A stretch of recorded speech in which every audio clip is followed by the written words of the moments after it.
ago, and you had this passion for creating a premier dementia care facility in our region. Dementia is increasing phenomenally in exponential growth actually. And partly when I grew up, I had a great uncle who had a dementia at that time. In India, they gave him electric shock. So when I learned more about this here, then I realized that he really had the dementia. He didn't get the support that he needed. And then my participation with the Miami gave me a really good insight into script gerontology, which have been there for 120 years, and provided a really good platform for us to collaborate and create a unique environment, and was lucky to have Holly, who became our first employee, and she's really putting together an overall serene pathway for the people who have this brain change that they don't have control over actually. So we have been doing, recently we have done multiple lunch and learn sessions with Blue Ash Fire Department, Blue Ash Police Department, and the intent is to share with the community that you have about 70% of the people with dementia still live in community because they can't afford to be this private pay-based facility. So when you look at a fire department or police department person reach out to in community, you have three people will show the similar sign. You have a person with drug impairment or alcohol impairment, mental challenges, and person with dementia. They'll all show the similar signs actually.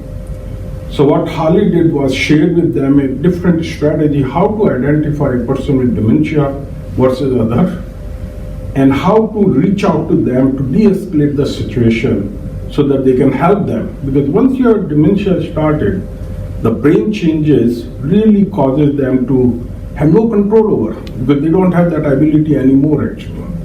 And that's what she shares with them. And that's a really great way for us to be part of the community and share with them that how we can be a thought leader and providing an environment for our community to understand that this is a major challenge and how we can be helpful to that actually. So we have been hosting multiple events where we have invited a author whose mother had a dementia. She came and she shared how she went through the journey of her mother going through the dementia. And then we have a neuropsychologist who came and talked. He's in a series of talks. He's sharing what you go through and how to assess. So we are creating that right in that room a dementia assessment center where he'll come here twice a month, and people can bring their family, loved one, and go through 3 to 4 hour worth of assessment to decide or identify what level of dementia they have, or this is just a old age issues actually. So those are the kind of things we are doing here actually. Good, okay. What am I seeing built out there? So this is a 66 resident facility that we have building. It's a secure facility, but at the same time we have created an environment where they have a lot more flexibility. So each floor will hold 22 residents, and each floor have its own sunroom, activity room, dining area, and living area. And then outside we have created a 9,200 square foot of courtyard with a concentric 8 circle. People with dementia tend to walk in circle. So we have created a pretty well secure area for them to walk out. And then inside the building, our corridors are in central area about 16 feet wide, and everywhere minimum 8 feet wide. So that gives them and it's kind of a circular way. In a courtyard you can use 4 months a year actually. So rest of the 8 months, we gave them an opportunity to walk inside. And the way we build our building is, it's an I2 design based building, which is pretty much equivalent to how hospitals are built actually. And so intent was to have a floor which don't creak. So when the person walks in, so think about it, half of the people they wanted to sleep, half of the people wanted to walk, and then you have a rhythmic walking. And if you have a wooden floor, then creaking sound come. It will drive me nuts. So think about the people who have serious brain changes and can get excited or can get really challenged with the different sounds. So this gives them a really good way for them to, if they wanted to relax, they can relax. If they wanted to walk, then they can walk. And then what we have done is, because our corridors are so wide, so we have put sofas and coffee table along the way. So if you wanted to tired, you can sit or you can walk actually. And Holly is putting together a really very unique 8-hour training plan, which will everybody in the organization will have to go through. And the intent was, it's very tough to find good people in care staff.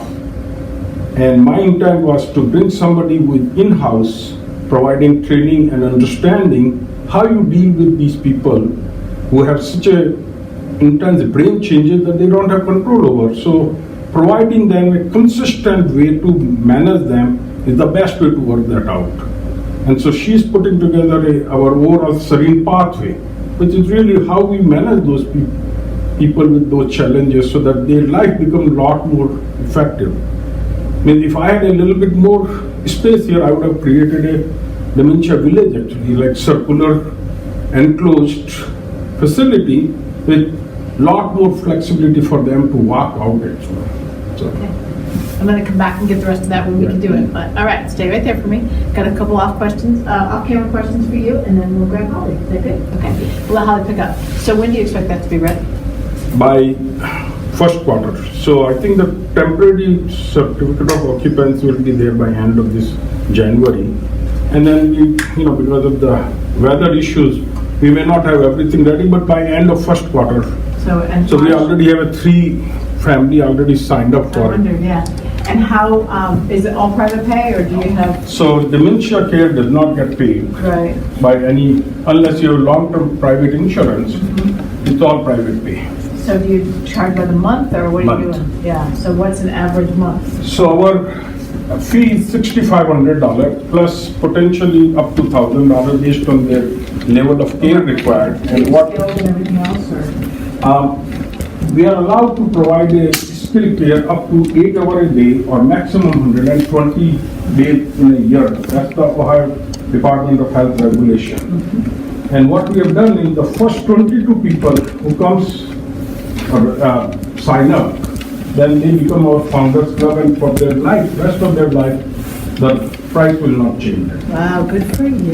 Yeah, good for us because if those people believe in us, No, I mean, then we I should. know people that are paying $10,000 a month. That's, So, and then our intent is for those people to, each of them will have a tree in their name actually. Ah,